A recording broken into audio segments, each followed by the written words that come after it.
그래서 일단 지금의 집을 누가 샀는지, 그게 투자 수요인지 실수요인지 이걸 파악하는 게 사실은 우선돼야죠.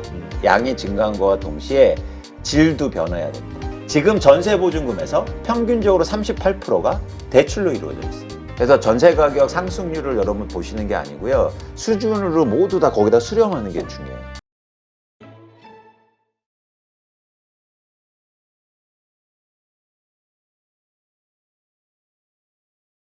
오늘 모신 분은 전 미래에셋증권 애널리스트셨죠. 이광수 부동산 전문위원.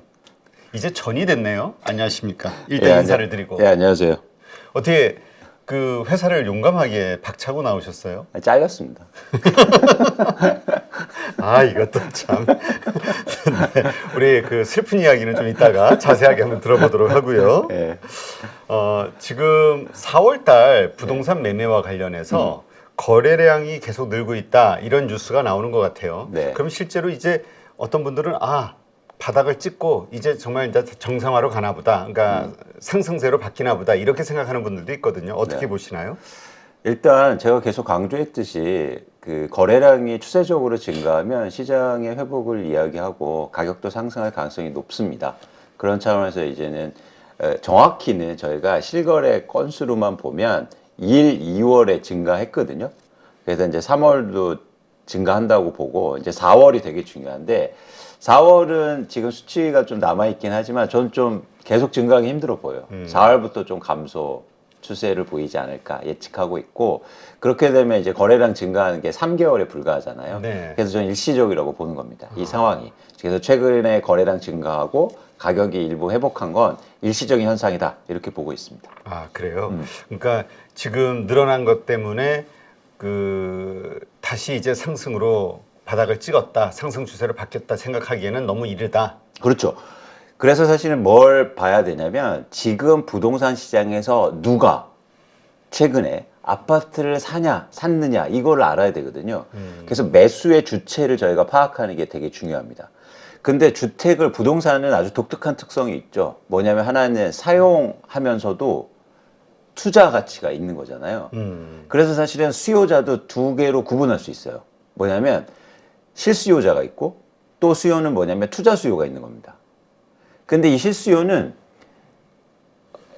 어떤 특성이 있냐면, 가격이 떨어지면 실수요는 증가해요. 네. 근데 다시 가격이 오르기 시작하면 실수요는 감소해요. 그래서 추세적으로 이 실수요가 계속 이어지진 않아요. 근데 이 투자 수요는 반대입니다. 투자 수요는요, 가격이 오르면 오를수록 계속 붙어요. 왜냐하면 미래의 가격에 기대하는 그 가격에 행동하기 때문에. 그래서 일단 지금의 집을 누가 샀는지, 그게 투자 수요인지 실수요인지 이걸 파악하는 게 사실은 우선돼야죠. 그렇군요. 네. 지금 준비하신 자료 서울 아파트 매매 건수, 네. 그것 좀 한번 설명해 주시죠. 근데 요걸 보시면, 그래서 이제는 아까도 보셨겠지만 이게 매매 건수와 월간 매매 가격 지수 증감률인데요. 결국 가격과 거래량을 동시에 보실 수 있는 거예요. 그래서 이거는 국토교통부 자료인데, 잘 보시는 것처럼 사실은 올해 1월에 조금 증가했고, 그리고 2월, 3월에 많이 증가했잖아요. 그러네요. 이런 상황이 이제 추세적으로 이어질 거냐, 이렇게 질문을 던져야 되는데, 그러기에는 한계가 있다는 겁니다. 그래서 다시 한번 말씀드리면, 그러면 개별 아파트로 한번 보여드릴게요. 이게 왜냐면 지수로만 보면 이렇게 현실을 좀 동떨어질 수 있으니까. 그래서 실제로 한번 송파구 헬리오시티로 한번 가보겠습니다. 잘 보시면 올해 1월에 20억이 넘던 아파트가 15억으로 빠져요. 그죠? 그래서 엄청나게 사실은 하락을 했어요. 근데 이게 올해 2월, 3월에 들어서면서 15억에 가장 최저점 찍었던 게 계속 올라가면서 저희가 20억에 지금 금방 한 것처럼 회복했습니다. 그래서 잘 보시면 거래량도 증가했고 가격도 회복한다고 이제 표현할 수 있는 거죠. 그래서 확연히 실제적으로 이런 변화가 있었다고 볼 수 있는데요. 네. 누가 샀느냐가 중요하다는 말씀을 드렸죠. 네. 그런 차원에서 이걸 한번 보시죠. 최근에 주택 매수의 연령별 주택 매수를 보면 30대가 가장 많아요. 아, 그래요? 네. 보시면 27%로 증가했잖아요.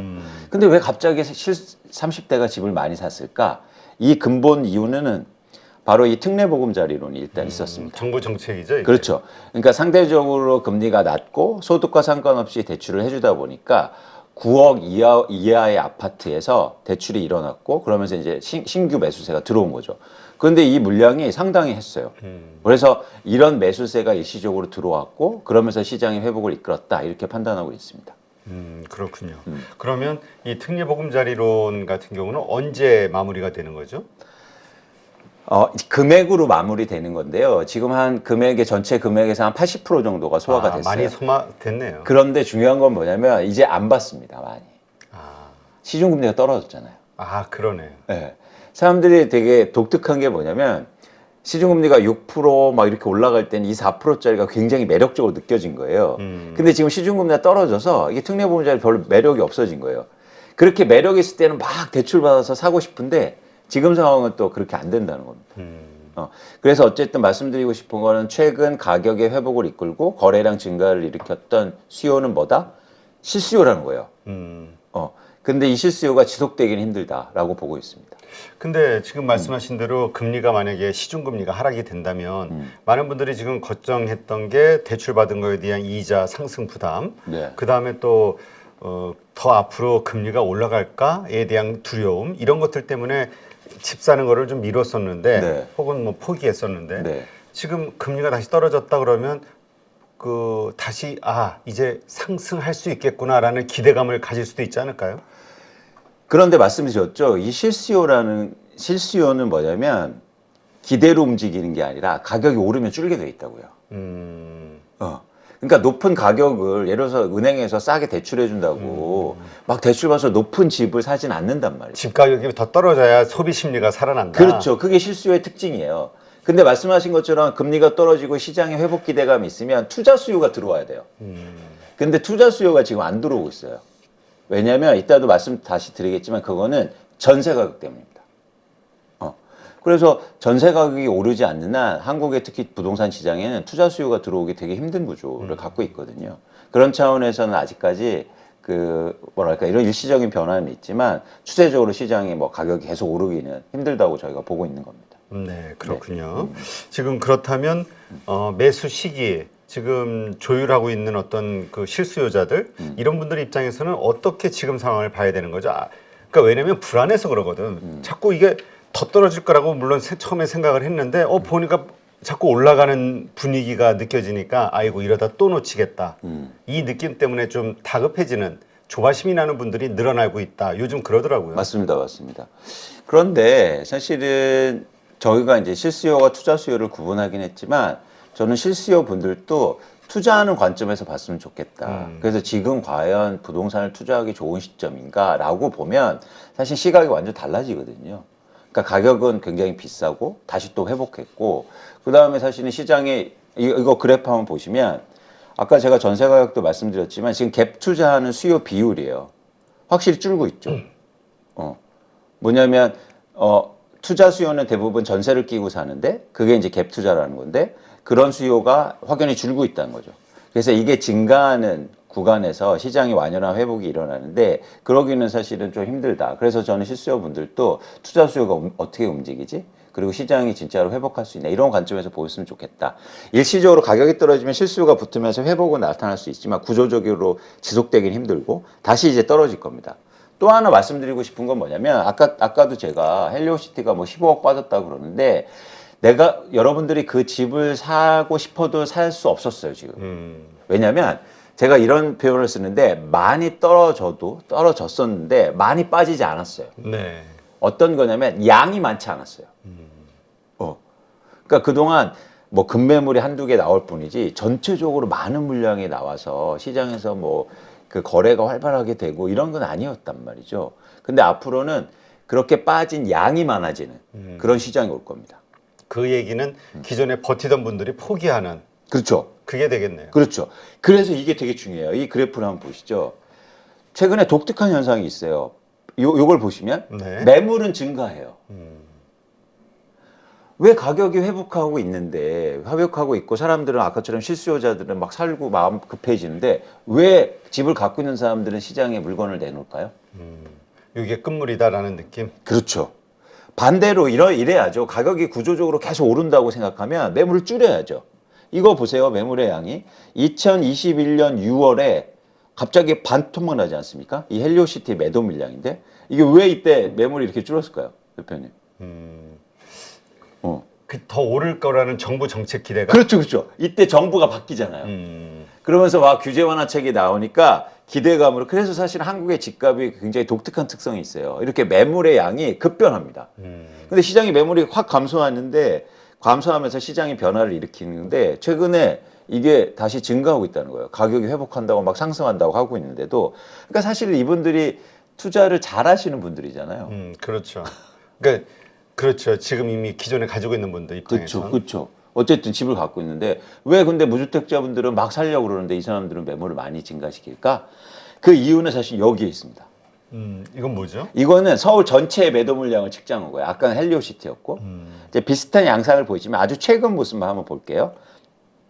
보시는 것처럼 2021년 10월에 한 4만 5천 건에 육박하던 매물이 2022년 6월에 6만 5천 건으로 크게 증가해요. 그러니까 매물이 이렇게 왜 많이 증가했냐면 금리가 오르기 시작하면서 시장에 불안감이 있으니까 매도 물량이 확 증가하는 거예요. 그래서 실제로 이 까만 그래프 보시면 가격이 0 밑으로 떨어지기 시작합니다. 하락률이. 근데 잘 보시면 아까 정부가 정책 나온다고 완화책을 엄청 쓰고 이러니까 2022년 7월부터 매물이 감소하죠. 그러네요. 그렇죠. 그런데 어떤 현상이 나타납니까? 매물이 감소하는데도 가격은 더 빠져요. 그러니까 지금 매물을 줄인다고 해서 뭐랄까 시장에서 반응하지 않는다는 거예요. 그걸 아니까 최근에 다시 매물이 증가하는 거예요. 이럴 때 빨리 팔아야겠다. 좀 매수자가 나왔을 때. 그렇죠. 또 하나 뭐가 있냐면 심리적으로 압박이 커지고 있어요. 뭐냐면 사실 이렇게 투자로 물건을 갖고 있는 분들은 대부분 전세를 끼고 샀잖아요. 근데 잘 보시면 이 그래프 한번 더 볼게요. 서울 아파트 매물과 전세 가격 변동률인데 전세 가격이 떨어지지 않습니까?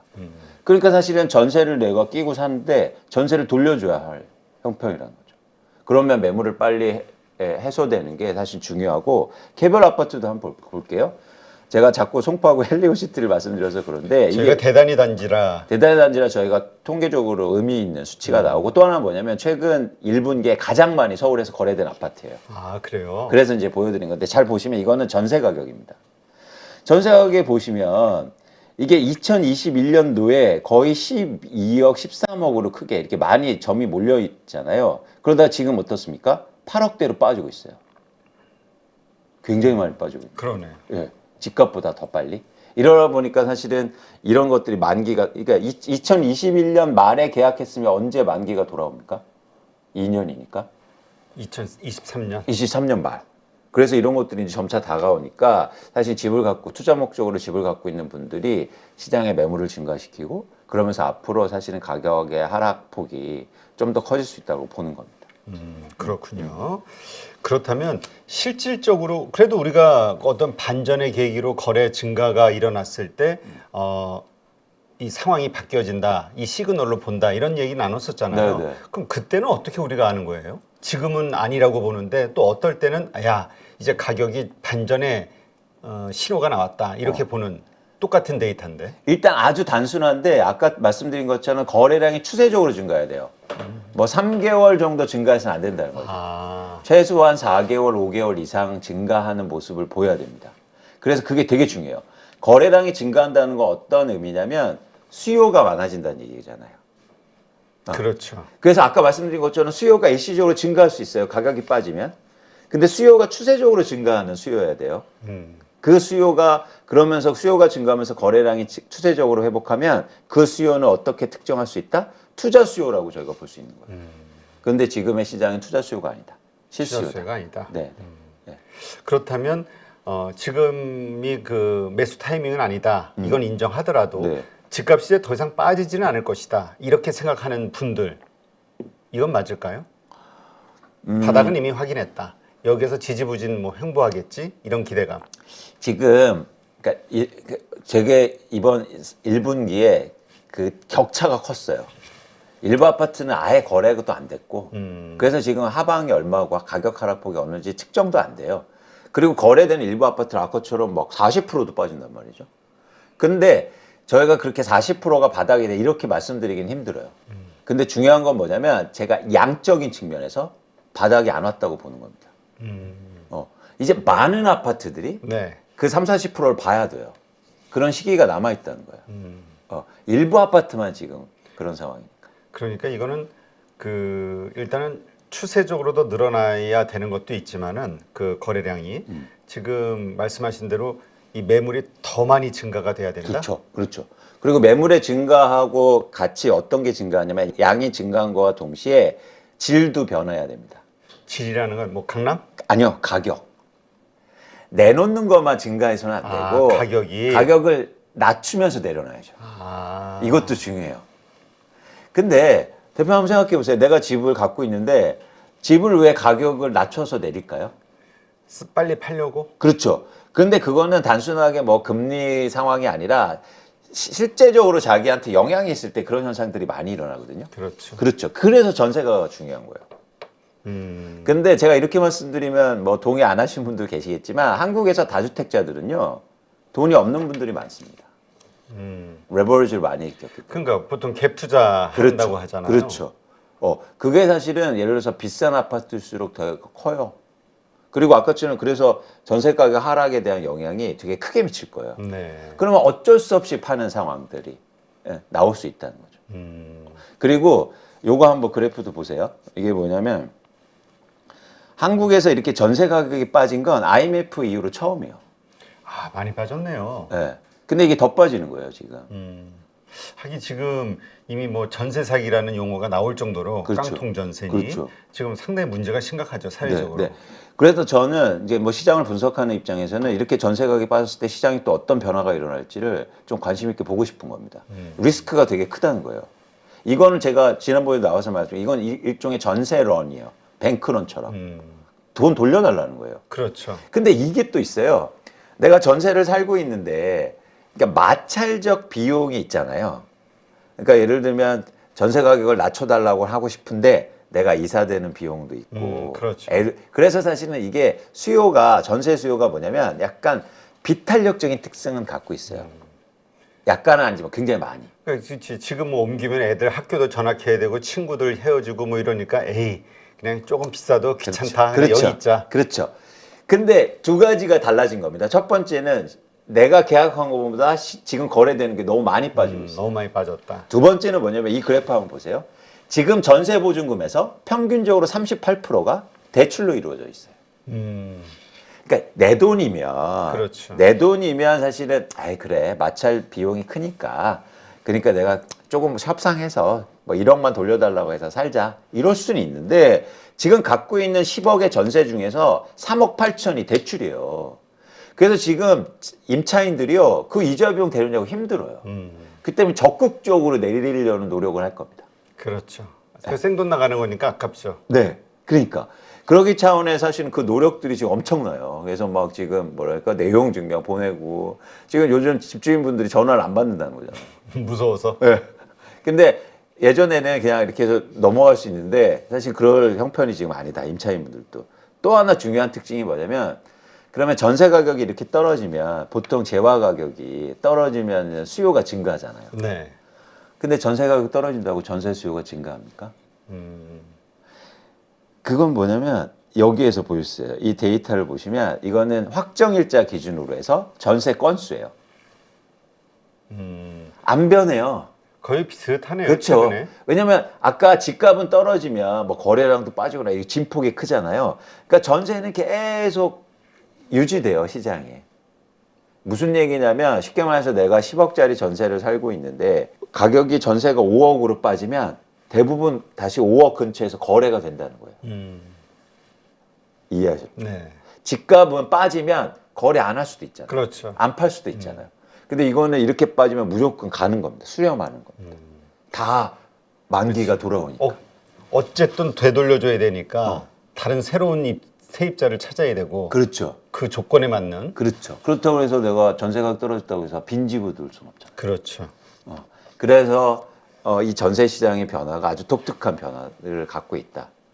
그래서 전세 가격 상승률을 여러분 보시는 게 아니고요. 수준으로 모두 다 거기다 수렴하는 게 중요해요. 그러니까 다시 말씀드리지만 아파트 가격은 빠진 가격이라도 모든 아파트가 수렴하지 않잖아요. 그렇죠. 근데 전세 가격은 다 수렴하게 돼 있는 겁니다. 대부분.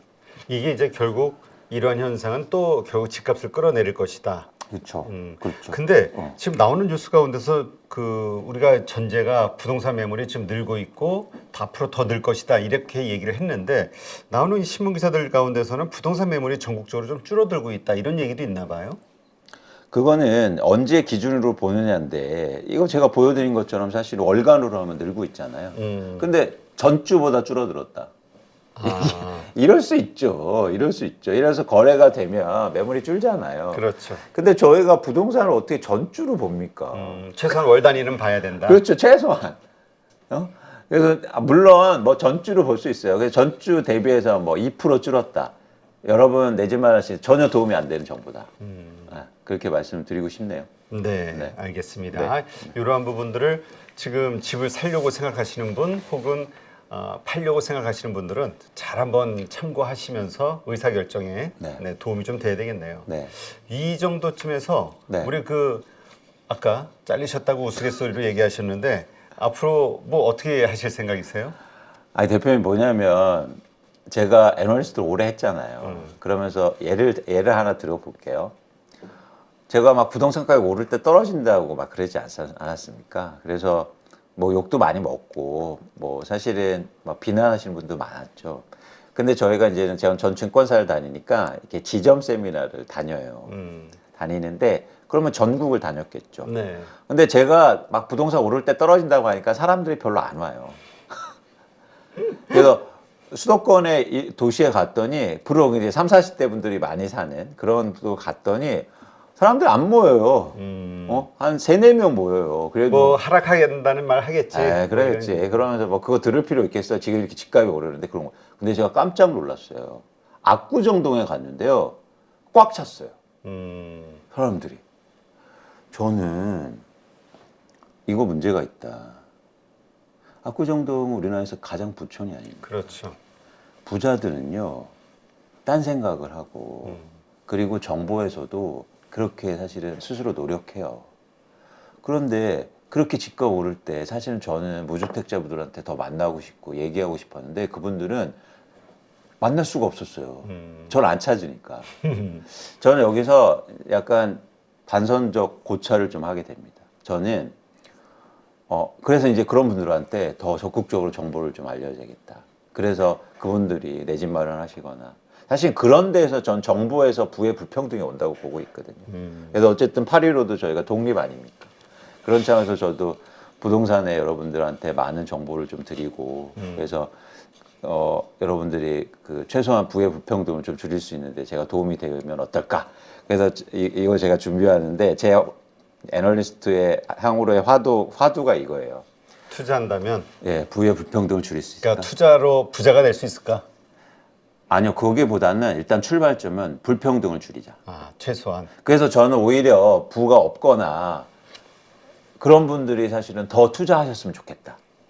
그분들한테 더 도움을 드리고 싶겠다. 전 분명 이거에 대한 질문의 답은 무조건 예스예요. 가능성이 있다. 있다. 그래서 전 이거 한번 노력해 보고 싶다. 그래서 이제 독립하게 된 겁니다. 알겠습니다. 이제 앞으로 기대를 많이 해도 되겠네요. 네, 네. 그래서 이제는 요거 한 번 더 말씀드려도 돼요. 네. 제가 이제 광순회 복덕방이라는 이제 부동산 리서치를 아니 오늘 의상하고 딱 맞아. 약간 복덕방 아저씨. 아저씨처럼 제가 오늘 코디도 하고 왔어요. 그래서 여러분 친숙하게. 그래서 부동산 복덕방을 차렸어요. 차렸고 여러분들한테 제가 사실 근데 이게 증권회사 있을 때 여러분들한테 특히 8.15 구독자분들한테도 메일링 서비스를 제가 해드렸거든요. 네네. 무료로. 그걸 계속 해드리고 싶은데 제가 이제는 회사를 옮기면서 여러분들이 이제 메일 주소가 바뀌었으니까 이 메일로 여러분들 성함과 그리고 여러분들 메일 주소만 알려주시면 제가 무료로 리서치한 자료를 보내드리겠습니다. 그런데 기존에 제 레포트를 받으신 분들이 있어요. 그분들은 다시 안 보내주셔도 돼요. 근데 새롭게 못 받으셨거나 새롭게 원하시는 분들은 여기로 보내주시면 제가 그런 서비스를 한번 해드려서 여러분들이 부의 불평등을 제가 한번 줄여보는데 노력을 한번 해보고 싶습니다. 그 얘기는 리포트 보내주신 리포트가 아주 퀄리티가 좋다? 이거를 자신하시는 건가요? 아, 왜 울라 그래? 대한민국 최고가 될 겁니다. 알겠습니다. 대한민국 최고의 부동산 레포트. 알겠습니다. 네. 이제 한번 우리 또 이광수 위원의 이제 또 새로운 앞날 한번 기대하면서 네. 저희가 또 같이 지켜보고 또 도움을 얻고 많이 도와주십시오. 네, 하겠습니다. 네.